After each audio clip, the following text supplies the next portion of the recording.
Buenos días, mi nombre es María Fernanda Vélez Feoli, soy residente de segundo año de Neurología de la Universidad Simón Bolívar y hoy les vengo a hablar sobre tuberculosis en sistema nervioso central. La agenda a llevar a cabo hoy consta de una introducción, epidemiología, agente causal y fisiopatología, manifestaciones clínicas y estadios, diagnóstico y neuroimágenes, diagnóstico diferencial, tratamiento y pronóstico.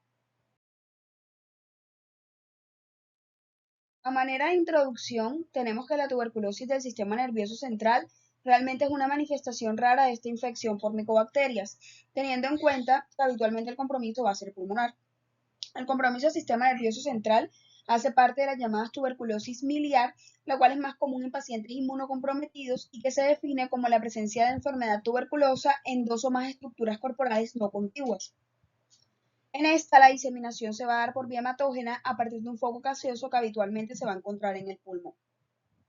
Cuando se compromete el sistema nervioso central, vamos a tener tres tipos principales de presentación. Entre estas tenemos la meningitis, el tuberculoma y la aracnoiditis espinal. Todas estas se presentan en igual proporción y afectan principalmente a niños pequeños, adultos jóvenes e inmunocomprometidos.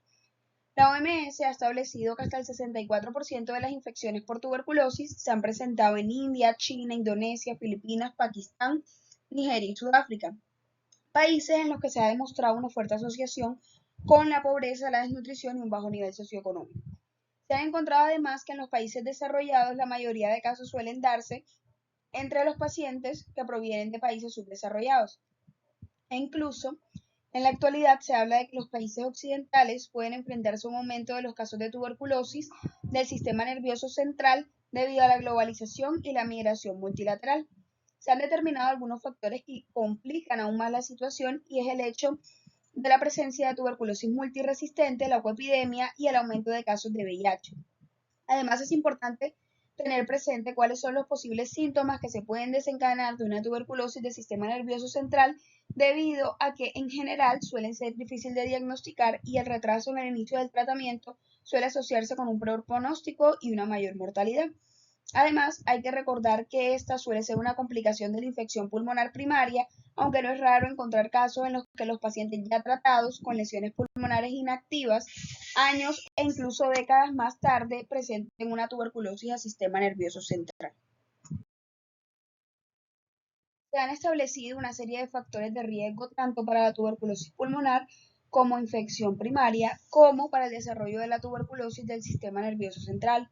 Entonces, en lo que respecta a la tuberculosis pulmonar, vamos a tener la desnutrición, el VIH, antecedentes de cáncer de cabeza y cuello o de trasplante de órganos en manejo inmunosupresor, la diabetes, el uso crónico de esteroides, la silicosis, el antecedente de falla renal en hemodiálisis y el uso de drogas inyectables. Por su parte, para el desarrollo de la tuberculosis del sistema nervioso central, igualmente vamos a tener la desnutrición y el VIH, pero además cualquier neoplasia maligna concomitante, el alcoholismo, el uso de inmunosupresores, el antecedente de sarampión, ya sea en la adultez o en la niñez. Continuando con la epidemiología, se ha establecido que la infección por Mycobacterium en tuberculosis afecta a un tercio de la población general, estimándose que aproximadamente 15 millones de personas tienen infección activa. Con relación a la incidencia, no se ha determinado de manera global, ya que existen grandes diferencias de país a país, viéndose que hay una mayor incidencia en los países subdesarrollados o en vía de desarrollo. Es por esto que les traigo los datos de Estados Unidos, donde se estipula una incidencia alrededor de 2.9 casos por cada 100.000 habitantes, en comparación con países como el nuestro, Colombia, en el cual hay aproximadamente 26 casos por cada 100.000 habitantes. De todos los casos de tuberculosis, hasta el 70% de ellos van a presentar un compromiso pulmonar, el 20% extrapulmonar y el 10% restante van a tener ambas presentaciones. En relación a esto, se ha establecido que del 1 al 2% de las tuberculosis activas van a tener un compromiso del sistema nervioso central y que en relación a las tuberculosis extrapulmonares, hasta el 8% de ellas van a tener un compromiso del sistema nervioso central, que como ya lo mencioné, suele tener consecuencias más devastadoras y una mayor mortalidad. Por su parte, se determinó que entre el 2000 y el 2015 la mortalidad disminuyó hasta un 22%, sin embargo, Las cifras para el 2015 indicaron que causó alrededor de 1.8 millones de muertes. Como ya lo he venido mencionando, el agente causal de la tuberculosis es el Mycobacterium tuberculosis. Esta es una bacteria que fue descubierta por Robert Koch en el año 1882 y a su vez se determinó que existen otras micobacterias no patógenas conocidas como micobacterias no tuberculosas. La Mycobacterium tuberculosis es un bacilo gram positivo, aerobio, con predilección por los tejidos bien oxigenados y además se caracteriza por ser un patógeno intracelular obligado que tiene la capacidad de desencadenar una respuesta inmunitaria de tipo celular. Es importante tener presente que si bien también puede afectar a animales, el huésped principal son los humanos. Además, se hace referencia a que su división es lenta en comparación con otras bacterias, ya que este lo hace aproximadamente entre 18 a 20 horas, mientras que el resto de bacterias suelen hacerlo en aproximadamente 20 minutos. La pared de este microorganismo, tal como lo vemos en la imagen, es rica en lípidos y en ácidos micólicos, los cuales le confieren la capacidad de ser ácido alcohol resistentes a algunas tinciones, e igualmente esto mismo le permite entrar en metabolismo latente cuando se va agredida y le confiere especificidad a las pruebas diagnósticas. Además, su vía de administración es por vía aérea a través de aerosoles y gotas. Además de todo lo anterior, la Mycobacterium tuberculosis tiene una gran capacidad de evasión inmunitaria.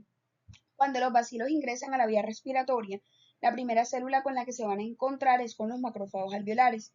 Y ante la presencia de algunos factores de virulencia, como es el ESXA y la interleuquina 1 beta producida por el huésped, este es capaz de infectar a las células epiteliales alveolares y a su vez ingresar hacia el intersticio celular.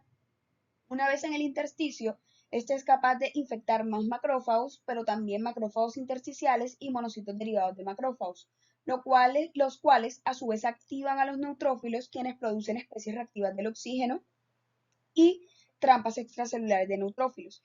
Sin embargo, existen otros mecanismos de virulencia, como son el CAT-G, que limpia el ambiente de estas especies reactivas del oxígeno, y el NUO-G, que limita o inhibe la liberación de estas. Además, hay otros factores de virulencia como el ESXA, el CPNT, el PDIM, que favorecen a la necrosis de los macrófagos infectados, lo que permite la liberación de los bacilos al medio extracelular, que ya en este punto tienen la capacidad de replicarse en este medio. Además, estos bacilos van a formar algo conocido como cording, que consiste en una agrupación de bacilos en forma de cordón, lo cual le confiere protección y también se considera un factor de virulencia. A su vez, la necrosis de los macrófagos alveolares conlleva la producción de interferón alfa, interferón beta y factor de necrosis tumoral, el cual va a favorecer a la producción de leucotrienos y a la inflamación del tejido. Otras de las células infectadas van a entrar en apoptosis y van a ser eliminadas por esferocitosis, y algunos de los macrófagos van a diferenciarse a macrófagos espumosos, los cuales permiten la replicación intracelular y la supervivencia de la bacteria en la tuberculosis. También está el factor de virulencia ESXH, que impide o retrasa la presentación de antígenos por parte de las células dendríticas, lo cual a su vez retrasa la respuesta inmune adaptativa. Continuando con la fisiopatología, entonces recordemos que la infección primaria se va a dar por la inhalación de gotitas o aerosoles de una persona contaminada con Mycobacterium tuberculosis. Como lo vimos anteriormente, una vez ingresa a la vía respiratoria, procede a infectar a los macrófagos alveolares y células dendríticas, e igualmente todo esto desencadena una cascada inflamatoria donde se da una producción importante de citoquinas y quimioquinas. A través de la influencia de la interleuquina 12 y otras quimioquinas, las células dendríticas infectadas van a migrar hacia el tejido linfático cercano para que se dé la diferenciación de los linfocitos Th1. Estos linfocitos Th1 van a producir factor de necrosis tumoral alfa e interferón gamma, lo cual va a activar a los macrófagos y las células dendríticas locales para generar una mayor producción de citoquinas y factores antimicrobianos que permitan la contención del bacilo de la tuberculosis en granulomas y se retrase su replicación. Esto en ancianos, niños e inmunocomprometidos no se va a dar de esta manera tan eficaz y por tanto facilita que se dé la infección primaria activa. Pero entonces, ¿cómo se disemina al sistema nervioso central si sabemos que este está protegido por la barrera hematoencefálica y por la barrera sangre líquido cefalorraquídeo? Con relación a esto, tenemos que se han descrito diferentes mecanismos a través de los cuales la Mycobacterium tuberculosis puede invadir al sistema nervioso central, y esto lo hace ya sea por diseminación linfática o por diseminación hematógena. Como lo he venido mencionando, esta bacteria tiene unos factores de virulencia que le dan la capacidad de invadir diferentes órganos y tejidos. Dentro de eso está la proteína SAT6 y la CFP10, que están involucradas en la lisis celular, pero por otro lado está la hemaglutinina de unión heparina, que está involucrada en la translocación de la bacteria sin lisis. Esto le permite poder acceder a invadir células endoteliales vasculares, replicarse en las células linfáticas y ser transportado a lugares distantes por los fagocitos.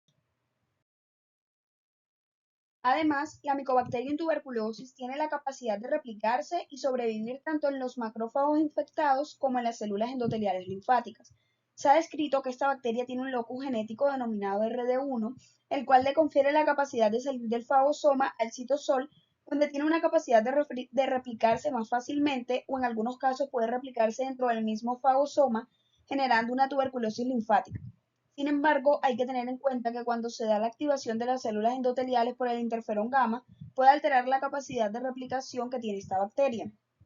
Todo esto va a ser también dependiente del estado inmunitario del huésped, ya que si existe algún polimorfismo que afecte el reconocimiento de antígenos, la activación de los macrófagos o la liberación de citoquinas, esto puede alterar la respuesta de inmunidad innata inicial, e igualmente van a haber algunos linajes de cepas de Mycobacterium tuberculosis que son virulentas, como son el linaje de tipo 2.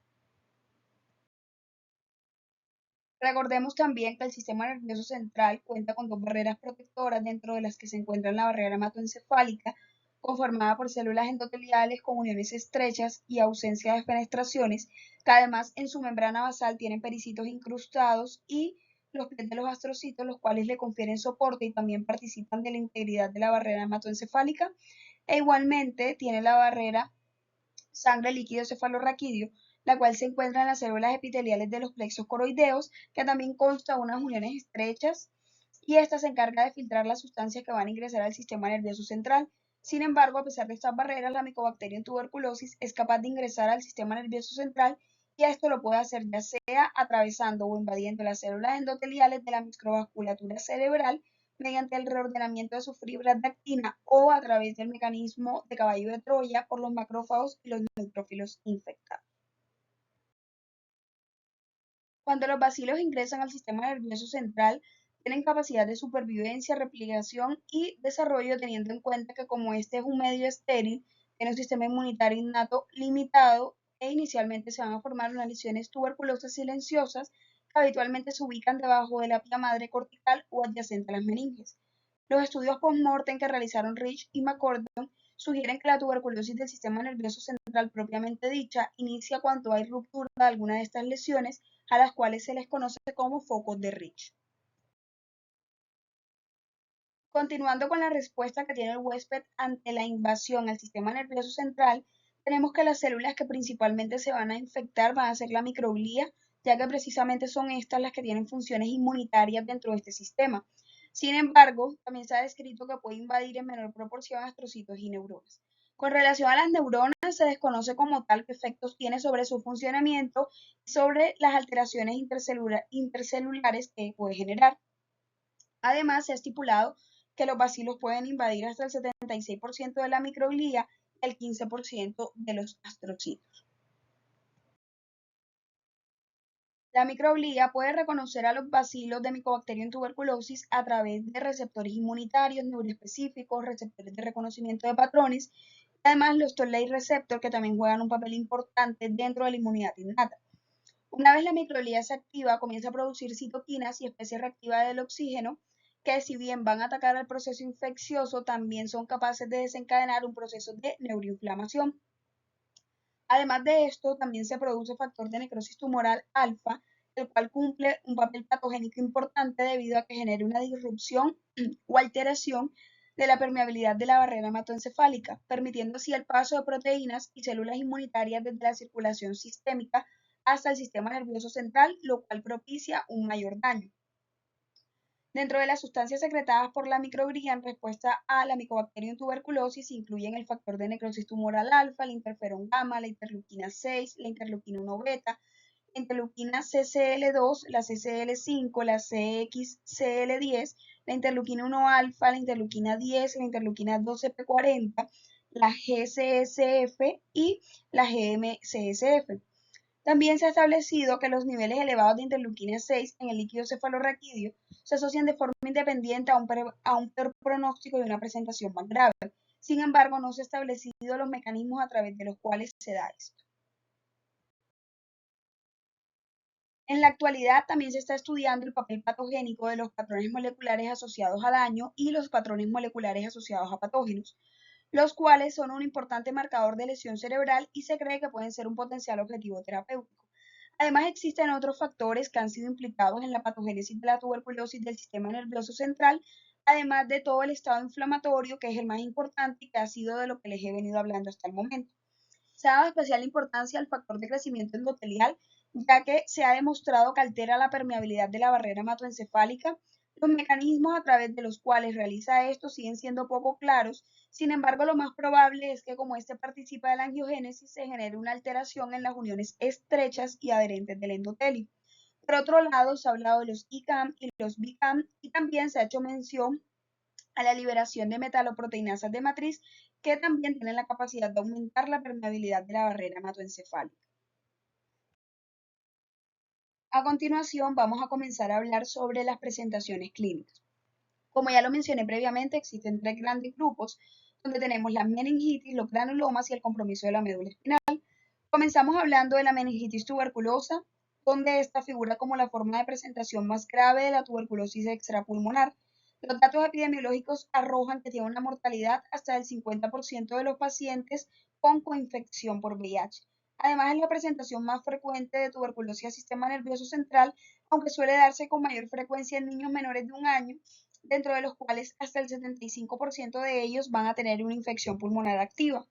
Recordemos que previamente habíamos mencionado el foco de Rich, que son siembras o depósitos de bacilos tuberculosos, ya sea en el parénquima cerebral, las meninges e incluso en la médula espinal, que permanecen allí de forma inactiva, por así decirlo, por periodos de tiempo variables e incluso pueden llegar a durar años en esta forma. Pero una vez se rompen, la diseminación de los bacilos libres desencadena una intensa respuesta inflamatoria mediada por citoquinas y en este caso se puede generar paqui o leptomeningitis, aracnoiditis espinal, aracnoiditis optoquiasmática, puede haber vasculitis con endarteritis que propicia la generación de infartos cerebrales, plexitis y ependimitis. En lo que respecta a las manifestaciones neurológicas de la meningitis tuberculosa, hay que tener en cuenta que estas se pueden presentar ya sea de manera insidiosa, siendo esto lo más común, o también pueden hacerlo de forma súbita, como se da en las meningitis virales y bacterianas. Existe una fase prodrómica que puede durar entre 2 a 4 semanas y en la cual se dan síntomas constitucionales como pérdida de peso, fatiga, malestar general, fiebre, sudoración nocturna, mialgias y cefaleas intermitentes. Posterior a esta fase, aproximadamente después del día 15 de iniciados los pródromos, se va a presentar la fase meningítica, en la cual puede haber enfermedad febril subaguda o progresiva, cefalea prolongada con fotofobia, vómitos, alteraciones en la personalidad, incluyendo apatía. Algunos pacientes pueden tener confusión e incluso llegar a coma. Esto en los casos donde se produce hidrocefalia. También pueden haber síntomas de meningismo donde la rigidez de nuca es la más común hasta en el 75% de los casos, disfunción de nervios craneales principalmente del sexto, pero también puede haber alteración del facial, el oculomotor y el óptico hasta en un 20 a 30% de los casos, alteraciones neurológicas focales y crisis epilépticas. Es importante recordar que la aracnoiditis optoquiasmática es patognomónica de la tuberculosis meningia y esto confiere un riesgo de ceguera por efecto del atrapamiento del nervio óptico por el exudado que esta patología genera.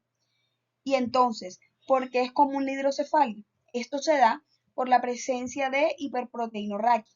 Generalmente cuando este está por encima de los 500 miligramos sobre decilitro, dada la alteración de la barrera hematoencefálica que propicia la extravasación de proteínas plasmáticas hasta el sistema nervioso central, esto hace que se genere una obstrucción de las vías de flujo del líquido cefalorraquídeo, produciéndose una hidrocefalia obstructiva o alterando la absorción por parte de las granulaciones aracnoideas y generando de esta forma un aumento de la presión intracraneal, aunque este no sea evidente en la presión de apertura durante la punción lumbar.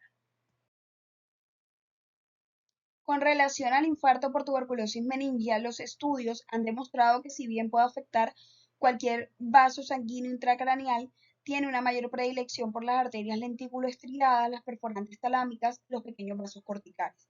En este sentido, se determinó que las estructuras que mayormente se afectan son los núcleos basales en el 49% de los casos y que las áreas más comunes de infarto son periventriculares en la cápsula interna y en los núcleos basales.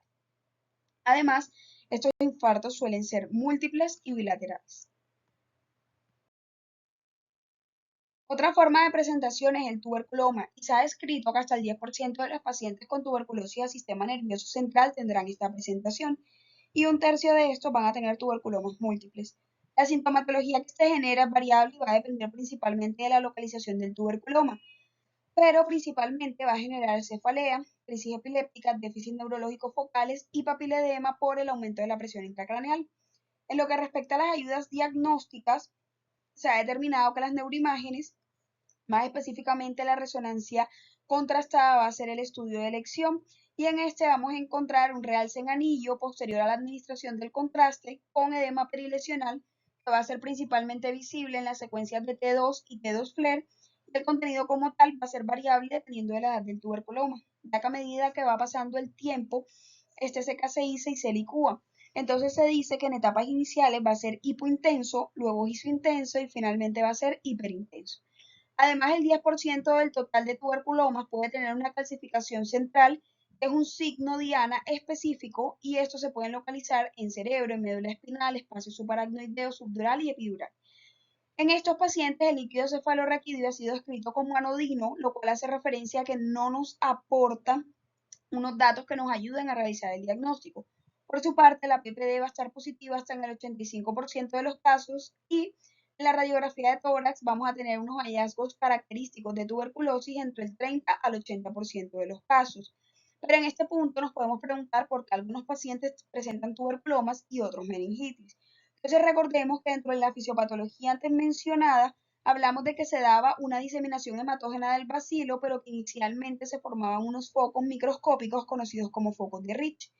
En este punto, lo que sucede posteriormente dependerá del sistema inmunitario del huésped, ya que si se logra contener la infección por una inflamación granulomatosa, se genera el tuberculoma, pero si por el contrario la infección se disemina y los bacilos se diseminan por el espacio subaracnoideo, se producirá la meningitis. Además, como ya lo mencioné también, pueden haber tuberculomas espinales, los cuales pueden ser de localización intra o extramedular, e igualmente pueden ser intra o extradurales. Los más comunes van a ser los intradurales, pero extramedulares. Y también es más común la localización en médula torácica y sus síntomas va a consistir en alteraciones sensitivas y motoras de los miembros inferiores asociadas a la alteración del esfínter vesical y fecal. Continuando con el absceso tuberculoso, este se presenta en menos del 10% de los pacientes y suele darse posterior a un tuberculoma. Se dice que estos se van a caracterizar por tener una mayor carga de bacilos en comparación con el granuloma. Y entre los síntomas que este puede generar se encuentra la fiebre, la cefalea y los déficits neurológicos focales. Respecto a las neuroimágenes, este va a ser más difícil de diferenciar con el tuberculoma, sin embargo se caracteriza por tener una pared más gruesa, ser multiloculado y captar fuertemente el contraste, incluso de forma heterogénea. Además, restringe la difusión, se ve hipointenso en T1 e hiperintenso en T2. En la imagen que vemos en la diapositiva, observamos que la resonancia inicial demuestra un realce de contraste heterogéneo con edema asociado, que posterior al tratamiento se centra únicamente al realce en anillo con persistencia de edema vasogénico y a los 12 meses posteriores se evidencia resolución de todo lo anterior con encefalomalacia residual. El absceso tuberculoso también suele ser muy difícil de diferenciar del absceso piógeno. Realmente la neuroimagen no aporta mucha ayuda, excepto la espectroscopía, donde se puede observar un pico de lípidos en el caso de las micobacterias. Cuando el absceso tuberculoso afecta la médula de las meninges espinales, se va a producir un empiema, habitualmente subdural. En estos casos se va a ver fiebre, dolor radicular y déficit neurológico. También se ha descrito la afectación de la médula espinal por tuberculosis con algunas variaciones en cuanto a forma y momento de la presentación.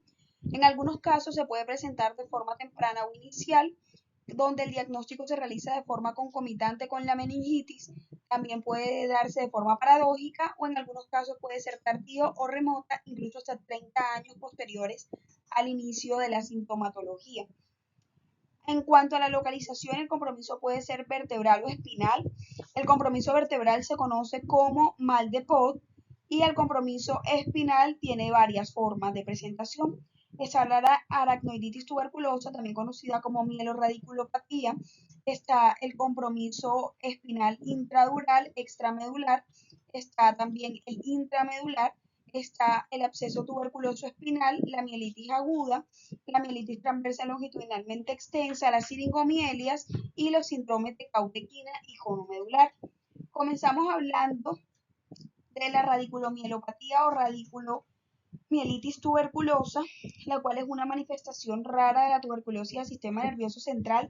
Sin embargo, la complicación más frecuente de la meningitis tuberculosa, alrededor de un 38% de los casos, aunque también puede verse asociada a la tuberculosis espinal o el mal de Pod. Esta suele presentarse de forma subaguda y afectar con mayor frecuencia a las mujeres con una proporción 1:3:1 y la edad media de presentación es alrededor de los 27 a 28 años generalmente. Esta produce una variedad de síntomas, dentro de los cuales se incluye la paraparesia reflexiva progresiva con respuesta plantar extensora, alteración del esfínter principalmente el urinario, alteraciones sensitivas, generalmente parestesias, atrofia muscular con hipotonía en los miembros inferiores y dolor radicular. También hay que tener en cuenta que cuando hay una radiculomielopatía tuberculosa pueden haber exudados que si afectan a los segmentos lumbares pueden generar un síndrome similar al de cola de caballo, en el que el paciente va a presentar una paraplegia que puede ser asimétrica con anestesia en silla de montar y alteración del esfínter urinario. También pueden haber lesiones en el cono medular debido a la infección por Mycobacterium tuberculosis y en estos casos se pueden presentar tanto síntomas de motoneurona superior como de motoneurona inferior. Clásicamente se ha descrito que en estos casos hay ausencia del arco reflejo, principalmente el aquiliano, y va a haber una respuesta plantar extensora. La debilidad de miembros inferiores puede estar ausente o si esta va a ser leve. Va a haber alteración del esfínter urinario en esta sencilla de montar. Además, se ha encontrado que la hiperproteinorraquia se asocia a la aparición de la radiculomielopatía tuberculosa. Con relación a la mielitis tuberculosa, estas se dan alrededor del 8.8% de los casos, con una afectación en igual proporción de hombres y mujeres y una edad media de presentación estimada alrededor de los 27 a los 31 años. Se han descrito mielitis transversas agudas y mielitis transversas longitudinalmente extensas. Las mielitis agudas hacen referencia a la inflamación de segmentos medulares con alteración funcional de la misma, manifestándose con disfunción motor y sensitiva y alteración del esfínter urinario por debajo del nivel de la lesión, mientras que cuando hablábamos de mielitis longitudinalmente extensa, hace referencia a que ésta se extiende por más de 3 cuerpos vertebrales. Esta complicación suele tener una alta morbimortalidad y además se dice que se da a causa de una respuesta inmune exagerada contra el antígeno del micobacterio. En el 80% de los casos la afectación suele ser múltiple y estar más comprometida la médula torácica. Continuamos con la siringomielia, la cual es una complicación tardía de la meningitis tuberculosa. Se puede dar hasta en el 15% de los pacientes y clínicamente se va a caracterizar por una paraparesia espástica asociada a alteración del esfínter urinario por lo general. La explicación fisiopatológica de esto es debido a la alteración del flujo de líquido cefalorraquídeo debido a la adhesión de las capas aracnoideas. Algunos autores han descrito formas de aparición aguda o paradójica, pero esto no es lo más común.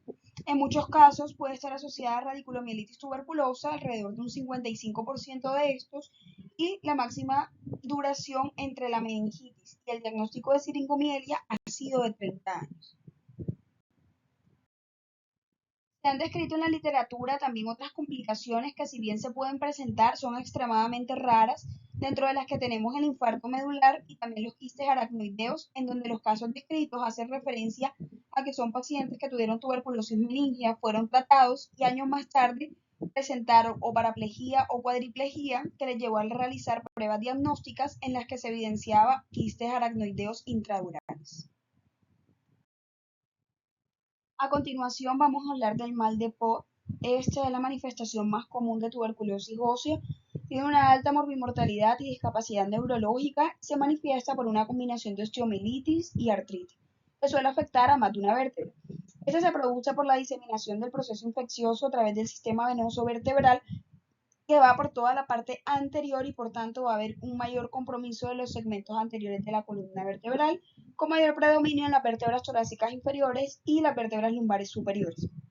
Esta patología va degradando y destruyendo el tejido óseo de la vértebra y cuando estas finalmente colapsan generan compresión de la médula y de las raíces espinales. En los adultos la presentación más común va a ser la espondilitis, aunque también puede haber infección del disco por continuidad, mientras que en los niños las discitis son frecuentes teniendo en cuenta que en ellos hay preservación de la vasculatura que irriga a los discos intervertebrales, la cual se va perdiendo con el paso de los años. Otras de las complicaciones van a ser por contigüidad, se pueden generar abscesos de los músculos paravertebrales, produciéndose absceso del psoas o retroperitoneales, entre otros. Entre los síntomas que puede producir prevalece el dolor torácico, el dolor lumbar, la deformidad de la cifosis y pues dependiendo de si existe mielopatía asociada puede haber alteración de esfínter con déficit sensitivo o motor. A continuación vamos a hablar del síndrome inflamatorio de reconstitución inmune, el cual es un síndrome que, como su nombre lo indica, genera un proceso inflamatorio desencadenado, ya sea por un proceso infeccioso activo no diagnosticado o por un proceso infeccioso previo posterior al inicio de la terapia antirretroviral en los pacientes con VIH. Tiene dos formas de presentación o dos síndromes clínicos distintos. Uno de ellos es el desenmascarante, en el cual existe un proceso infeccioso desconocido, el cual se descubre posterior al inicio de la terapia antirretroviral. En estos casos, el paciente suele requerir manejo con esteroides asociado a la terapia dirigida para la infección subyacente. Por otro lado, está la forma de presentación paradójica, en la cual el paciente tiene un antecedente de una infección ya tratada y posterior al inicio de la terapia antirretroviral se reactiva todo el proceso inflamatorio sin que exista microorganismos viables y con cultivos negativos. En estos casos, los pacientes se van a beneficiar únicamente de terapias con esteroides. Como tal, el síndrome de reconstitución inmune se presenta alrededor del 17 al 32% del total de pacientes con VIH y el 18% de los pacientes con VIH asociada a tuberculosis. Suele presentarse de manera más común en aquellos pacientes con un recuento de linfocitos CD4 menor de 50 por milímetro cúbico. Y sus manifestaciones clínicas son fiebre con deterioro clínico asociado, linfadenopatías presentes hasta un 70% de los casos y enfermedad respiratoria presente hasta un 30% de los casos. Generalmente se presentan en una media de 4 semanas posterior a la terapia, al inicio de la terapia antirretroviral. En lo que respecta a los pacientes con coinfección con VIH, se ha demostrado que más del 50% de estos van a presentar tuberculosis extrapulmonar y que ellos tienen hasta 5 veces más riesgo de desarrollar tuberculosis del sistema nervioso central. Al iniciar la terapia antirretroviral de gran actividad, como ya lo mencioné, existe el riesgo del iris y de presentar manifestaciones paradójicas como aracnoiditis, tuberculomas intradurales o intracraneales y manifestaciones de radiculomielopatía en general. Algunos autores afirman que los pacientes con VIH positivos tienen el mismo tiempo hasta el desarrollo de complicaciones y tienen respuestas similares al tratamiento. Sin embargo, existen otros que informan que hay un mayor riesgo de complicaciones en los pacientes con VIH que en los inmunocompetentes, lo cual tiene sentido en la práctica clínica. La edad media de presentación es alrededor del 27 a los 30 años y cuando se estudia el líquido cefalorraquídeo de estos pacientes igualmente pueden tener una hiperproteinorraquia. En los casos donde se desarrolle pleocitosis, esta puede ser a expensa de linfocitos o dipolimorfonucleares. Ahora, teniendo en cuenta la aseveración de que los pacientes tienen un mayor riesgo de contraer tuberculosis y de complicaciones que en los inmunocompetentes, se sugiere que a todos los pacientes con tuberculosis se les realice prueba de VIH. En caso de que esta salga positiva, se debe iniciar terapia antirretroviral debido a que esta disminuye el riesgo de contraer y de que avance la tuberculosis. Continuando con el diagnóstico, tenemos que este va a ser el resultado de la sumatoria entre la clínica, los paraclínicos y las neuroimágenes. Ya de la clínica hablamos, entonces vamos a continuar hablando de los hallazgos paraclínicos. Lo primero de lo que vamos a hablar es de los resultados que obtenemos del líquido cefalorraquídeo estudiado posterior a la realización de una punción lumbar. Se dice que el diagnóstico suele ser difícil debido a la poca carga de bacilos que suele haber libre en el líquido cefalorraquídeo. Con relación al citoquímico, tenemos que se suele encontrar una pleocitosis leve con predominio linfocítico, similar a la que se encuentra en las meningitis virales y fúngicas. Sin embargo, existen unas diferencias importantes y es que en este caso en particular va a haber hiperproteinorraquia e hipoglucorraquia, lo cual es muy característico de la neuroinfección por tuberculosis. Al líquido cefalorraquídeo además se le puede realizar el ADA o el adenosín desaminasa, la cual es una enzima que participa del metabolismo de las purinas, pero también de la proliferación y diferenciación de linfocitos. Por lo tanto, este se produce en el sistema nervioso central y en los órganos linfoides. Como tal, esta representa un marcador de daño al sistema nervioso central y a la alteración de la barrera hematoencefálica. No es específica de Mycobacterium tuberculosis. De hecho, puede estar presente en cualquier tipo de meningitis y está estrechamente relacionada con la presencia de hiperproteinorraquia. Sin embargo, los estudios han arrojado que si bien esta tiene una sensibilidad baja o media, alrededor del 59%, sí tiene una alta especificidad, que es mayor del 96%, lo cual hace muy probable que un paciente que tenga un ADA positivo tenga tuberculosis. Sin embargo, los expertos recomiendan que siempre se busquen otras posibles etiologías de la meningitis. A pesar de ello, en los países donde no se cuenta con cultivo para Mycobacterium tuberculosis ni PCR, es de gran utilidad la realización de esta prueba. También contamos con la baciloscopia con coloración de Sil-Nielsen en el cultivo de líquido cefalorraquídeo para micobacterias, con lo cual es difícil realizar diagnósticos. Sin embargo, de esto se ha dicho que cuando se toma una única prueba de líquido cefalorraquídeo, estas pueden tener una sensibilidad entre el 37 y 52% respectivamente. Sin embargo, al tomar una segunda muestra, estas cifras van a aumentar a un 87 y un 83% respectivamente, lo cual hace que tengan algo de utilidad para orientar el diagnóstico. Con esto es importante tener presente dos cosas, y es que este cultivo se puede tardar entre 2 a 4 semanas. Por tanto, si la sospecha diagnóstica es alta, se debe iniciar terapia antituberculosa empírica. Y lo otro es que hay que tener presente el estado serológico previo del paciente, ya que los pacientes VIH positivos pueden tener alteradas estas pruebas. También podemos realizar la PCR para tuberculosis, de la cual ya se han aprobado dos técnicas. La sensibilidad y especificidad de esta prueba depende de varios factores, incluyéndose los criterios diagnósticos utilizados, la cantidad de líquido cefalorraquídeo de la muestra y si el paciente había previamente recibido o no tratamiento. Si bien esta prueba tiene una mayor sensibilidad que el cultivo de líquido cefalorraquídeo, es importante tener presente que si esta se encuentra negativa, no nos descarta el diagnóstico. Continuamos con la prueba de amplificación de ácidos nucleicos a base de cartucho, a la cual habitualmente llamamos GeneXpert. Esta prueba, además de detectar Mycobacterium tuberculosis, permite la detección de mutaciones asociadas a resistencia a la rifampicina, lo cual nos ofrece la posibilidad de pasar de inmediato a un fármaco de segunda línea. Esta fue aprobada en 2013 por la OMS y a partir de allí su fabricante lanzó una serie de ensayos que buscaron mejorar su sensibilidad y especificidad. Sin embargo, hasta el momento no existe ninguna de las pruebas que alcance un 100% de especificidad y es por esto que aún con esta prueba negativa no podemos descartar el diagnóstico de tuberculosis y es mandatorio que si la sospecha clínica es amplia y que pensamos que un paciente pueda tener compromiso por tuberculosis del sistema nervioso central o compromiso pulmonar o ganglionar, debe iniciar la terapia empírica de inmediato.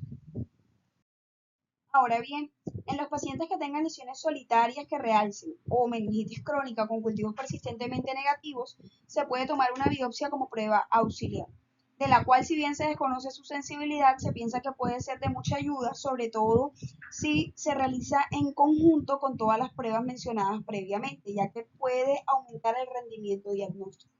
Además, aunque la sospecha inicial no sea tuberculosis, es mandatorio que si se realiza una biopsia, se debe enviar una muestra fijada en parafina por si se requiere más adelante realizar la prueba de PCR para tuberculosis, a pesar de que la sensibilidad en este caso sería menor que en una muestra fresca.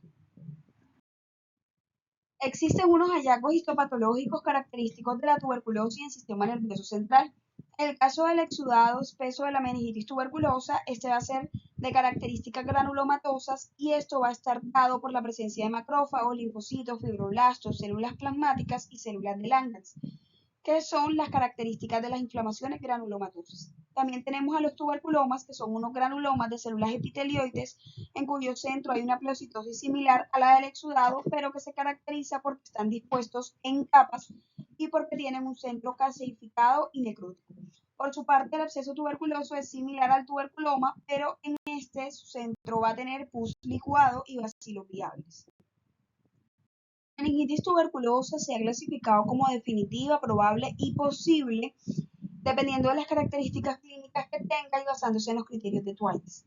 Entonces, la tuberculosis definitiva va a ser aquella en la que se encuentre una baciloscopia, una PCR, un cultivo para micobacterias o un estudio histopatológico compatible con esta patología. La probable va a ser aquella que tenga una o más de las siguientes características, dentro de las que se incluye características de tuberculosis pulmonar activa o de tuberculosis extrapulmonar o una baciloscopia positiva en un fluido diferente al líquido cefalorraquídeo.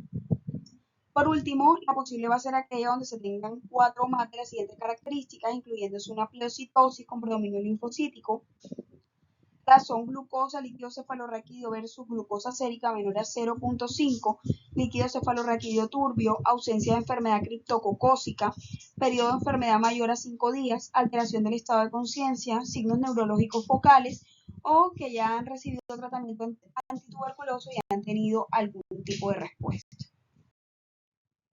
Todo lo anterior debe ser complementado con las neuroimágenes, las cuales constituyen la piedra angular en el diagnóstico, y estas se deben realizar de todo el neuroeje, teniendo en cuenta que puede haber compromiso también de la médula en diferentes localizaciones. La resonancia magnética es la neuroimagen de elección, muestra que tiene una especificidad dentro del 95 al 100% y supera en gran medida la tomografía de cráneo simple, ya que tiene una mejor sensibilidad y especificidad. El hallazgo más sensible va a ser el realce meningio basal, presente en el 89% de los casos. Además, teniendo en cuenta que la tuberculosis del sistema nervioso central se da como consecuencia de la diseminación hematógena de los bacilos, hay que buscar el posible foco primario, como por lo general es pulmonar. Se va a realizar una radiografía de tórax, donde vamos a encontrar lesiones hasta en el 30 al 50% de los casos. Hay que tener presente también que aunque tengamos hallazgos radiológicos altamente sugestivos de tuberculosis, esto no nos confirma el diagnóstico y debemos complementarlo tanto con la clínica como con las pruebas diagnósticas que ya mencioné previamente. Con relación a la meningitis tuberculosa, hay una triada de hallazgos donde está la presencia de datos de hidrocefalia, la presencia de infarto cerebral debido a vasculitis, la presencia de realce meningio basal, y a esto se le asocia la presencia de tuberculomas. Por otro lado, a pesar de que la mejor sensibilidad y especificidad se la lleva la resonancia, en las zonas que son altamente endémicas para tuberculosis y que hay una baja disponibilidad de este método diagnóstico, si el paciente está asintomático, se debe realizar una tomografía de cráneo contrastada buscando la hiperdensidad de la cisterna basal. Si encontramos esto, pues debemos considerarlo altamente sugestivo de tuberculosis. Igualmente, siempre que se pueda, cuando encontremos una hiperdensidad de la cisterna basal, hay que buscar otras posibles causas como hemorragia subaracnoidea o lesión cerebral anóxica que produce una pseudohemorragia subaracnoidea. A continuación vamos a hablar sobre las características neuroradiológicas de las manifestaciones más comunes de la tuberculosis en el sistema nervioso central. En el caso de la meningitis tuberculosa, que es de la que he estado hablando hasta el momento, se va a encontrar un realce meningio basal, puede estar asociado a hidrocefalia o infartos, en el 30% de los casos puede estar asociada a tuberculoma. En el caso de la meningoencefalitis tuberculosa, podemos encontrar una restricción a la difusión, tanto cortical como subcortical. En el caso de que pues tengamos que hacer tomografía, si se hace sin contraste, vamos a ver unas cisternas basales hiperdensas y posterior al contraste vamos a encontrar un realce basal. También podemos encontrar compromiso al sistema nervioso central por tuberculosis miliar, en las cuales se van a ver unas lesiones focales dispersas de pequeño tamaño. En la resonancia estas se van a ver isointensas en T1, pero hipointensas en T2 y FLAIR con una circunferencia hiperintensa. En el caso del tuberculoma, puede haber edema circundante. En el T1 se puede encontrar un marcado realce en la periferia posterior a la administración de contraste. También este realce puede ser homogéneo por todo el tuberculoma si no hay caseificación, y realce en anillo si hay caseificación. En algunas ocasiones se puede encontrar el signo de Diana, que es la presencia de la calcificación central. En el caso del absceso tuberculoso, lo que vamos a ver es un edema perifocal en aproximadamente un tercio de los pacientes. En la resonancia se va a ver la lesión hipointensa en T1 y en T2 dependerá de cada una de las etapas. Esto lo vamos a describir más adelante. En la tomografía de cráneo se va a ver hipodenso con edema perifocal y en algunas ocasiones vamos a tener efecto masa, que posterior al contraste va a presentar un realce a este. En la resonancia magnética, en la secuencia T1, la región central es hipointensa y en T2 va a ser hiperintenso con una restricción a la difusión tanto central como en su borde. Además, si se realiza una espectroscopía, van a haber unos picos de lípidos que van a sugerir que la infección es por micobacterias. Además, tenemos la espondilitis tuberculosa, donde vamos a observar una señal anormal paraespinal bien definida con una delgada y pared lisa que corresponde al absceso, a la pared del absceso, perdón. También en esto podemos encontrar una restricción a la difusión subligamentosa con una preservación del espacio intervertebral. Y por último tenemos a la tuberculosis espinal, donde va a haber un realce meningio y radicular, puede estar asociado a mielitis o a mielitis transversal longitudinalmente extensa, también a siringomielia y a tuberculoma espinal intramedular. Continuando con los hallazgos neuroradiológicos en el caso de la meningitis tuberculosa, primero centrémonos en esta imagen que les estoy señalando. Esta es una secuencia ponderada por T2 Flair, en la cual observamos que existe un realce de las leptomeninges y de las cisternas basales, asociado a este área de edema vasogénico focal temporal derecho, asociado a datos de hidrocefalia dados por el agrandamiento del sistema ventricular con puntas redondeadas de las astas anteriores de los ventrículos laterales y asociados a bombamiento de las astas temporales. Ahora pasemos a las imágenes de la parte inferior, que es el mismo paciente, pero una secuencia de T1 contrastada, en la cual observamos que existe una captación de contraste tanto en las cisternas basales como en las estructuras meningias, pero esa área de edema vasogénico que visualizamos anteriormente realmente se puede caracterizar mejor y nos damos cuenta que se trata de un tuberculoma caseificado asociado. Ahora pasamos a la imagen de acá de la parte superior, en la cual observamos que existe un realce tanto de las cisternas basales como de los nervios oculomotores. Sin embargo, al pasar a esta otra imagen, observamos que las estructuras vasculares aparenta tener unas áreas donde el llenado de contraste es deficiente o no se da como en el resto de estructuras. Y al pasar a la angioresonancia, encontramos que se visualizan áreas multisegmentarias de estrechamiento, como la que observamos en esta región y en esta región, que probablemente se deba a un proceso vasculítico. Finalmente tenemos esta imagen de tomografía que, como ya lo mencioné, pues no es la imagen de elección. Sin embargo, si solo está disponible esta técnica, es la que debemos utilizar. Y en este vamos a encontrar que se visualiza una hiperdensidad de las estructuras basales que presentan posteriormente realce al contraste suministrado. Con relación a los tuberculomas, los hallazgos variarán dependiendo del tipo de imagen y en caso de que se trate de una resonancia magnética, también dependiendo de la secuencia que estemos observando y del estadio en el que se encuentra el tuberculoma. En este sentido, tenemos que el granuloma se puede dividir en tres fases evolutivas: no caseificante, caseificante con centro sólido y caseificante con liquefacción. En la fase no caseificante, la tomografía de cráneo simple varía, por lo general va a ser isodenso, pero también se pueden encontrar en algunos casos hipo o hiperdenso, mientras que en la resonancia magnética la secuencia de T1 va a ser hipointensa y en la secuencia de T2 hiperintensa. Posterior a la administración de contraste se puede observar un realce heterogéneo sin captación en anillo. Luego, en la fase caseificante con centro sólido, en la tomografía de cráneo simple puede estar hipodenso o hiperdenso, y en la resonancia magnética, tanto en secuencia T1 como T2, puede estar hipo o isointenso, y posterior al suministro de contraste se caracteriza por tener un realce en anillo, pero también una captación central heterogénea del contraste. Finalmente, en el tuberculoma caseificado con liquefacción, en la tomografía de cráneo simple se va a ver hipodenso y luego en la resonancia magnética se va a ver hipointenso en T1 e hiperintenso en T2 y va a tener un realce al contraste en anillos sin captación central. A continuación vemos algunas imágenes de casos de abscesos tuberculosos. Primero miremos las de la parte superior en la cual observamos una secuencia ponderada por T1. En esta se visualizan unas áreas hipointensas frontales bilaterales poco definidas. La del lado izquierdo ejerce efecto masa y desplaza la línea media. En la imagen de al lado observamos pues la misma imagen, pero posterior a la aplicación de contraste intravenoso, en la cual observamos que existe en ellas un realce en anillo con una cápsula gruesa. Ahora bien, en la parte inferior observamos otro caso en el cual hay presencia de abscesos frontales bilaterales con realce heterogéneo al contraste.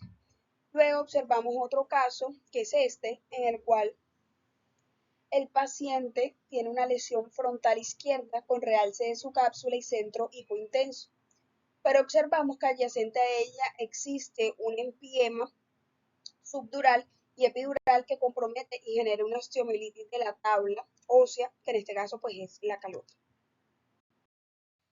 Para finalizar la parte de neuroimágenes, vamos a hablar de las imágenes de columna. Nuestro primer paciente tiene una resonancia magnética de columna cérvico-torácica contrastada.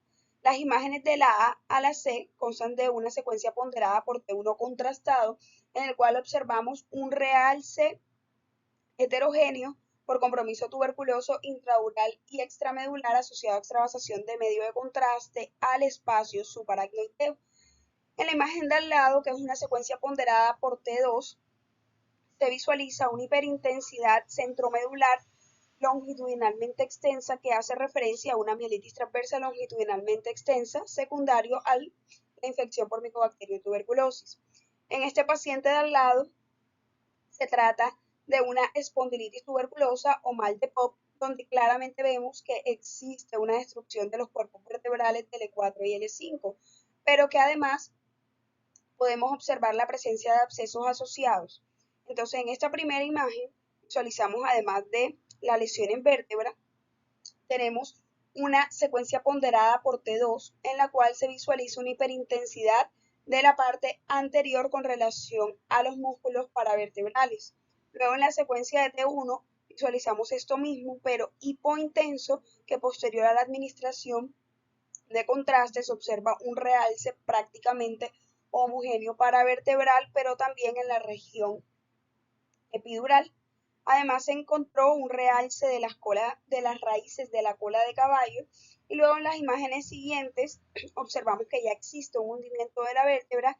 En el seguimiento a los 14 meses vemos que todo el proceso ha ido exacerbándose o empeorando y que ya está generando un efecto compresivo sobre las raíces asociadas a la cola de caballo. Luego en la imagen de la parte inferior observamos que hay un absceso tuberculoso que se encuentra justo en la zona atlantoaxial donde se da la unión bulbomedular y que está generando un efecto compresivo sobre estas estructuras, lo cual genera una alta morbimortalidad para este paciente. Es muy importante que cuando nos enfrentemos ante un paciente que tenga datos clínicos e imagenológicos de meningitis tuberculosa, igualmente se sometan a un exhaustivo diagnóstico diferencial con patologías que pueden tener características similares, dentro de las que encontramos a la meningitis bacteriana, la meningitis fúngica, la meningitis por micobacterias no tuberculosas, otras enfermedades granulomatosas como la neurosarcoidosis y también la neurobrucelosis, la carcinomatosis meningia, la neurosífilis, las meningoencefalitis virales y el LES. También es necesario que el paciente que diagnostiquemos con tuberculosis del sistema nervioso central se estadifique antes de iniciar el tratamiento. Vamos a tener que el paciente en estadio 1 va a ser aquel que se encuentra completamente consciente y alerta sin déficit neurológicos focales. El estadio 2 van a estar aquellos que se encuentren confundidos o irritables, y estos pueden tener poco o sutiles déficits neurológicos focales como una hemiparesia o parálisis de los nervios craneales. Por último, el estadio 3 será en el cual el paciente se encuentra en estupor o coma, y este puede o no tener déficit neurológicos focales densos y puede tener una posición de descerebración o de decorticación. Esto es muy importante debido a que la respuesta del tratamiento y las expectativas del mismo van a ser muy dependientes del estadio en el que se encuentra el paciente al momento del diagnóstico y al inicio del tratamiento. Existen unas causas bien establecidas de enfermedad neuroplítica en los pacientes con compromiso del sistema nervioso central por tuberculosis. y dentro de ella vamos a tener la hipertensión intracraneal, que en Lancet la definen como una presión intracraneal persistentemente elevada por encima de los 20 milímetros de mercurio, lo cual equivale aproximadamente a 25 centímetros de agua. Y esta puede deberse a diversas causas, incluyendo la hidrocefalia comunicante, cuando esta se da por obstrucción de las granulaciones aracnoideas, o una hidrocefalia no comunicante, cuando hay obstrucción ya sea del sistema ventricular, las cisternas basales, el acueducto de Silvio, entre otros. También están otras causas de hipertensión intracraneal, como la presencia de tuberculomas o abscesos que ejercen efecto masa, y también pues se ha visto asociado a esto edema cerebral difuso y también las crisis epilépticas, entre otros. También tenemos el infarto cerebral, el cual se asocia a edema citotóxico y vasogénico. Esto también aumenta la presión intracraneal. Generalmente este va a estar asociado a vasculitis de los vasos intracraneales, especialmente de las arterias lenticuloestriadas de la arteria cerebral media. Sin embargo, se han descrito pocos casos en los que puede haber vasoespasmo u oclusiones completas de los vasos intracraneales.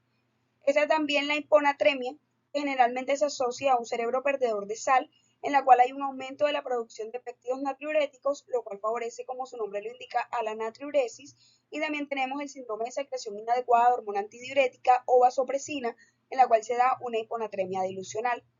Por su parte, las complicaciones también pueden ser derivadas de la terapia antituberculosa, ya que algunos de ellos pueden ser hepatotóxicos, principalmente la piracinamida. Otros pueden tener efectos sobre el sistema nervioso central, generalmente disminuyendo el umbral de crisis, como la isoniazida y las fluoroquinolonas, que son fármacos de segunda línea, lo cual dificulta el seguimiento neurológico de los pacientes. Sin embargo, esto lo vamos a detallar más adelante.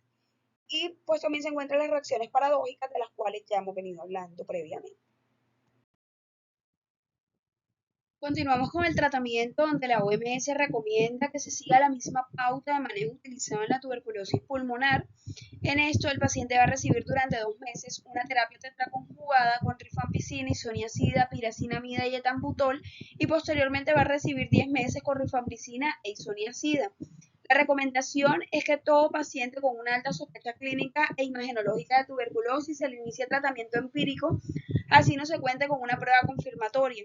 Además, recomiendan que a todos los pacientes se les hagan serologías para VIH para determinar su estado serológico basal, y además realizar pruebas para determinar la susceptibilidad de la micobacteria al manejo, ya que hay cepas que tienen mutaciones que le confieren resistencia a ciertos medicamentos.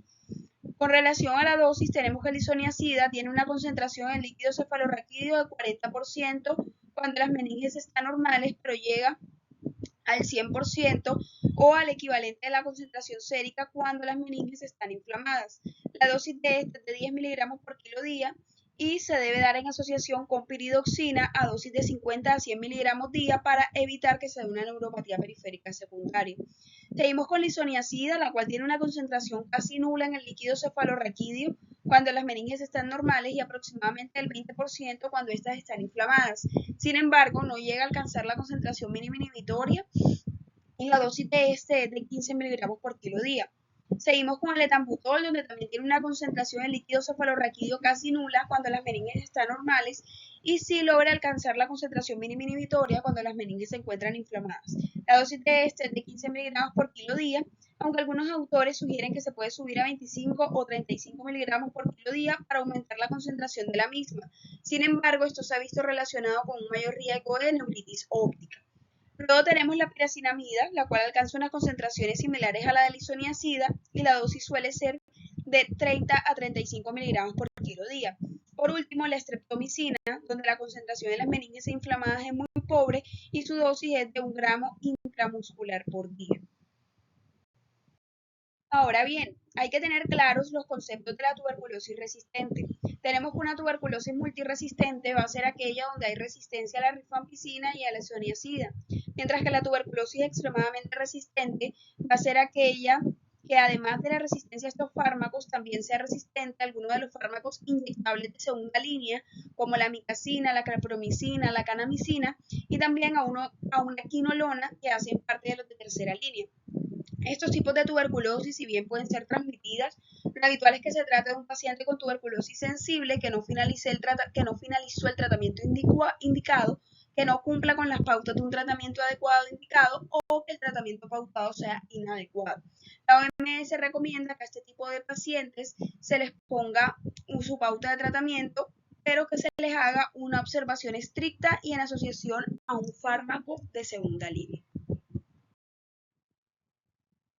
En relación a los pacientes con diagnóstico simultáneo de VIH y tuberculosis, tenemos que en aquellos pacientes que tengan un recuento de linfocitos TCD4 menor a 50 células por milímetro cúbico, ha demostrado que el inicio de la terapia antirretroviral de gran actividad disminuye la mortalidad y también el riesgo de infecciones oportunistas. Por su parte, aquellos que tengan un recuento mayor de 50 células por milímetro cúbico deben iniciar la terapia antirretroviral entre 2 a 12 semanas posteriores al inicio de la terapia antituberculosa. En este sentido, la OMS recomienda que a todo paciente con VIH sí o sí hay que iniciarle la terapia antirretroviral independientemente de la carga de linfocitos TCD4. La media de inicio de esta terapia va a ser alrededor de las 8 semanas posteriores al inicio de la terapia antituberculosa. Sin embargo, en los pacientes con inmunosupresión profunda, que como ya lo mencioné son aquellos que tienen menos de 50 células por milímetro cúbico, se recomienda que esta se inicie durante las primeras 2 semanas de iniciado el tratamiento antituberculoso. Puede existir también una reacción paradójica en la cual los tuberculomas existentes aumentan su tamaño o pueden aparecer nuevos tuberculomas a pesar de que el paciente ya se encuentra recibiendo terapia antituberculosa. Y esto se asocia a deterioro neurológico y habitualmente sucede alrededor de los 3 meses posteriores de iniciado la terapia. Y se cree que el síndrome de reconstitución inmune propicia la aparición de estas reacciones paradójicas en los pacientes con VIH al iniciar la terapia antirretroviral de gran actividad. Como tal, no hay ensayos aleatorizados que hablen del tratamiento de estos, sin embargo, los expertos recomiendan el uso de corticoides y prolongar el tratamiento tuberculoso hasta los 18 meses. Con relación a los esteroides, cada vez estos han sido más aceptados y recomendados para darse en asociación con la terapia antituberculosa. Habitualmente se da dexametasona o prednisolona. Se realizó un metaanálisis en el cual se analizaron ensayos aleatorizados donde se usó la terapia antituberculosa en asociación con esteroides versus los que no utilizaron corticoides y se demostró que estos reducen la mortalidad al menos a corto plazo. En 2017, la OMS recomendó la terapia adyuvante con corticoides en asociación con la terapia antituberculosa con una reducción gradual entre la sexta y la octava semana. Además, en modelos animales se ha encontrado que reducen la presión intracraneal y la inflamación. Los potenciales riesgos asociados a la terapia con corticoides en la tuberculosis del sistema nervioso central radica en que al reducir la inflamación meningia también se reduce la disponibilidad de la terapia antituberculosa allí. Además, existen otras complicaciones asociadas que son propias de esta terapia, como su capacidad inmunosupresora, que puede propiciar la confección oportunista bacteriana, e igualmente otras complicaciones como el Cushing y la hemorragia gastrointestinal. Si se decidiera iniciar una terapia con esteroides, habitualmente la que se utiliza es la dexametasona, a una dosis que oscila entre 2 a 16 miligramos día por 3 semanas, y a partir de allí se comienza a hacer un descenso gradual de la dosis entre 3 a 5 semanas más. Hay que hacer una vigilancia estricta de este periodo, ya que si el paciente presenta deterioro clínico, se debe prolongar más tiempo la terapia con esteroides. Hay estudios que demuestran con imágenes seriadas que el uso de dexametasona reduce la hidrocefalia y el riesgo de infarto cerebral. Tenemos esta revisión de Cochrane, en la cual se incluyeron 9 ensayos, de los que participaron 1.377 pacientes, con la finalidad de evaluar los efectos de los corticosteroides como terapia concomitante al manejo antituberculoso sobre la mortalidad y la discapacidad grave en pacientes con tuberculosis. Hay un primer seguimiento que se realizó entre los 3 a los 18 meses, donde se encontró que estos disminuían en una cuarta parte de los pacientes, o en un 25% de ellos, la mortalidad, lo cual se consideró estadísticamente significativo. Sin embargo, en el seguimiento a 5 años no existió mucha variación, ya que redujo solamente el 7% de estas. Es por ello que la literatura sugiere el uso de esteroides de forma concomitante y hacen énfasis en que reduce la mortalidad a menos a corto plazo. En cuanto a la discapacidad grave, esta no suele ser tan frecuente en los pacientes que sobreviven a la meningitis tuberculosa, y es por esto que los corticoides tienen poco o ningún efecto sobre esto. En este estudio se incluyeron pacientes VIH positivos, pero realmente no se encontraron diferencias importantes con relación a los pacientes seronegativos. Sin embargo, como el número de estos pacientes fue pequeño, en este estudio realmente no dan una recomendación sobre si los esteroides disminuyen o no la mortalidad en este grupo específico de pacientes. Continuamos con este estudio publicado por la New England Journal of Medicine, en el que se evaluaron los efectos del uso de dexametasona en los pacientes VIH positivos con meningitis tuberculosa en lo que respecta a mortalidad como resultado primario dentro de los 12 meses posteriores a la aleatorización. Y esto lo hicieron ya que se dieron cuenta de que se estaban utilizando corticoides de manera rutinaria en este grupo de pacientes sin que realmente exista una evidencia sólida que respalde su seguridad y eficacia. Este estudio fue un ensayo clínico aleatorizado controlado a doble ciego, en el cual participaron 522 pacientes VIH positivos mayores de 18 años y se dividió en dos brazos. Hubo un grupo que recibió dexametasona de 6 a 8 semanas en conjunto con la terapia antituberculosa y el otro grupo recibió placebo. Finalmente, este estudio concluyó que la dexametasona no tiene un efecto en la reducción de la mortalidad en este grupo de pacientes y tampoco tiene ningún efecto sobre el resultado secundario, que fue principalmente la aparición del síndrome de reconstitución inmune. Por último, les traigo este metaanálisis en el cual participaron 17 ensayos clínicos aleatorizados y un total de 1.360 pacientes. Los datos fueron obtenidos de bases de datos inglesas y chinas, y este partió del hecho de que si bien se ha recomendado la estrategia de aplicación de dexametasona más isoniazida intratecal en conjunto con la terapia antituberculosa, todavía existe confusión al respecto. Entonces, con este metaanálisis lo que se buscó principalmente fue evaluar la seguridad y eficacia de esta terapia. En los ensayos que incluyeron se hizo una comparación entre aquellos que recibieron terapia intratecal más la terapia convencional versus solo los que recibieron la terapia convencional, y de los que recibieron terapia intratecal se comparó los que recibieron dosis mayores y menores. Finalmente se concluyó que existe con esto un aumento en la eficacia del tratamiento y una menor cantidad de reacciones adversas. Igualmente una reducción de los leucocitos y las proteínas en líquido cefalorraquídeo y que dosis más altas también son más eficaces. Sin embargo, todavía hacen falta más ensayos clínicos aleatorizados para poder respaldar estos resultados. A continuación tenemos esta revisión sistemática en la cual se analizaron los datos de 3 ensayos clínicos aleatorizados, 2 de ellos a doble ciego y un ensayo abierto en el cual evaluaron la seguridad y eficacia de la aspirina como tratamiento concomitante en los pacientes con meningitis tuberculosa. El resultado primario que se buscó fue la reducción de la mortalidad y el resultado compuesto, la reducción de la mortalidad más el riesgo de ACV de nueva aparición. En este metaanálisis, la aspirina no demostró disminuir la mortalidad ni tampoco redujo el resultado compuesto que mencioné previamente. Sin embargo, sí redujo el 49% de los ataques cerebrovasculares en los pacientes con meningitis tuberculosa, lo cual es estadísticamente significativo. Con relación a la seguridad, en esto no se reportaron aumentos en hemorragia intracraneal o gastrointestinal en comparación al placebo. Sin embargo, estos estudios no reportaron de forma clara sus efectos adversos, por lo cual este metaanálisis no puede dar una postura con relación a la seguridad. Además, existieron muchas limitaciones o sesgos, como que solo fueron 3 ensayos clínicos aleatorizados, las dosis utilizadas en los 3 ensayos fueron diferentes, el momento de la evaluación de los pacientes fue diferente, no hay clara especificación del tiempo al cual estos pacientes recibieron aspirina, y es por esto que finalmente los datos aportados no son suficientes para dar una conclusión al respecto, y la idea es que sea un ensayo clínico aleatorizado grande para poder evaluar de forma veraz todo lo anterior. En todo paciente con tuberculosis meningia, sobre todo aquellos con complicaciones neurocríticas, hay que hacer una vigilancia y monitorización estricta, incluyendo todas las constantes vitales, temperatura, frecuencia respiratoria y cardíaca, presión arterial, pero además de esto se requiere una vigilancia estricta del estado neurológico, y esto se hace a través de métodos tanto invasivos como no invasivos. Los métodos no invasivos incluyen la escala de coma de Glasgow, las neuroimágenes, el ecodoppler transcraneal y la ecografía para medir la vaina del nervio óptico. Por su parte, los métodos invasivos incluyen punción lumbar y el catéter intraventricular, que es el gol estándar para la medición continua de la presión intracraneal. En la diapositiva pues dejo las ventajas y desventajas de cada uno de los métodos que mencioné. Se recomienda la monitorización electroencefalográfica en personas críticamente enfermas con encefalitis que se encuentren en estado de coma. Continuamos con el manejo general, donde lo primero es la terapia antituberculosa de la cual ya hemos hablado.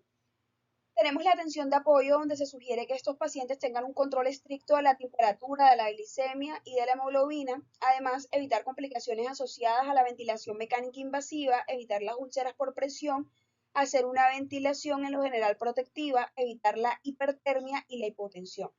Además, con relación al control de las crisis epilépticas, si bien amerita más estudios su causa, hasta el momento se ha hablado de que las crisis de aparición temprana se asocian más que todo con la inflamación meningia y el edema cerebral difuso, y las tardías se asocian más con lesiones estructurales que haya dejado un tuberculoma o un infarto cerebral o por la presencia de hidrocefalia. Algunos de los fármacos utilizados para la tuberculosis, como las fluoroquinolonas, que hacen parte de la segunda línea, pueden reducir el umbral convulsivo, haciendo que aparezcan crisis. Como tal, no se ha estipulado cuál es el fármaco anticrisis ideal. En estos casos, sin embargo, hay que tener presente que algunos antituberculosos como la isoniazida y la rifampicina son inductores enzimáticos de la citocromo P450, por lo tanto no debemos utilizar medicamentos que sean metabolizados por esta vía. En este sentido, el fármaco de elección sería el levetiracetam.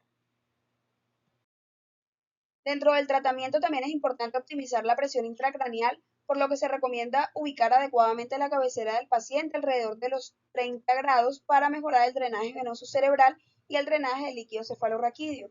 Además, también se han establecido tanto medidas farmacológicas como quirúrgicas para ello. Dentro de las farmacológicas tenemos la cetazolamida, aunque esto aumenta el riesgo de hiponatremia, y en las quirúrgicas la tercer ventriculostomía endoscópica y la derivación ventriculoperitoneal. Además, algunos autores recomiendan la terapia osmótica para el manejo del edema cerebral. En la tabla a continuación observamos cada una de las recomendaciones generales en torno a esta patología y la evidencia que existe actualmente al respecto. Dentro de ellas tenemos el control de la transmisión del Mycobacterium tuberculosis intrahospitalario, el control de la presión intracraneal, el mantenimiento de unos niveles de glicemia normal, la optimización o el tratamiento de la anemia, el control de la temperatura, la prevención de la trombosis venosa profunda, establecer una ventilación protectiva, evitar o prevenir la neumonía asociada a la ventilación y la optimización de la nutrición.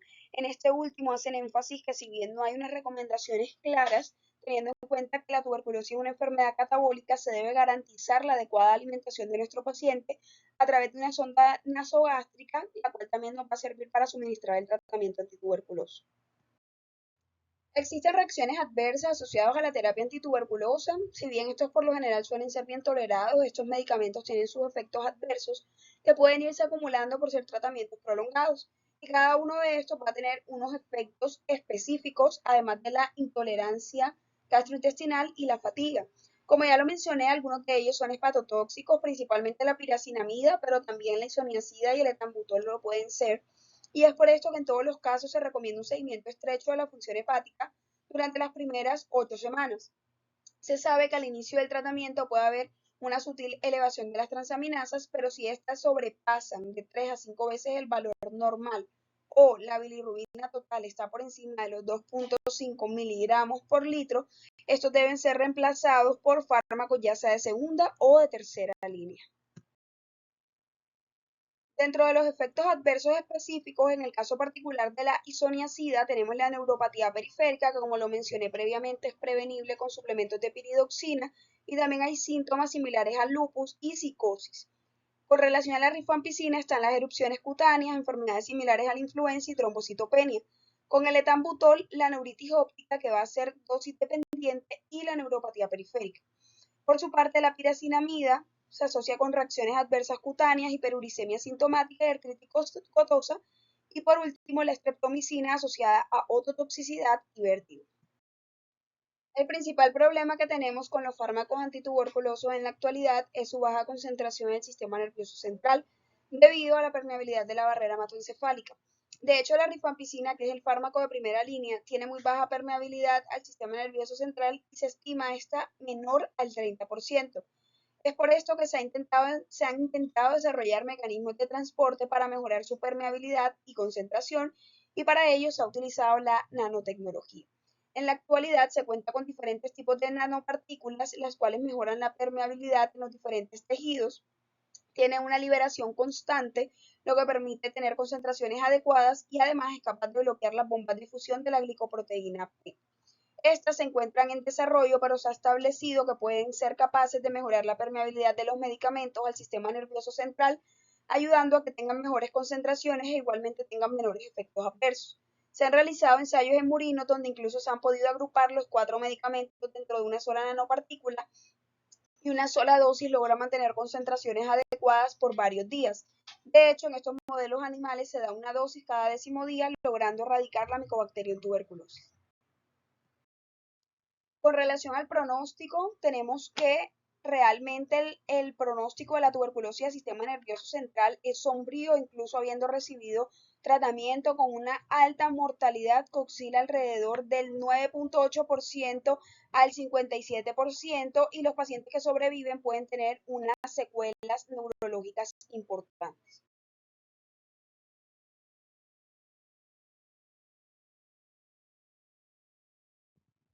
Bueno, y eso era todo lo que les traía para hoy. Muchas gracias a todos por su atención.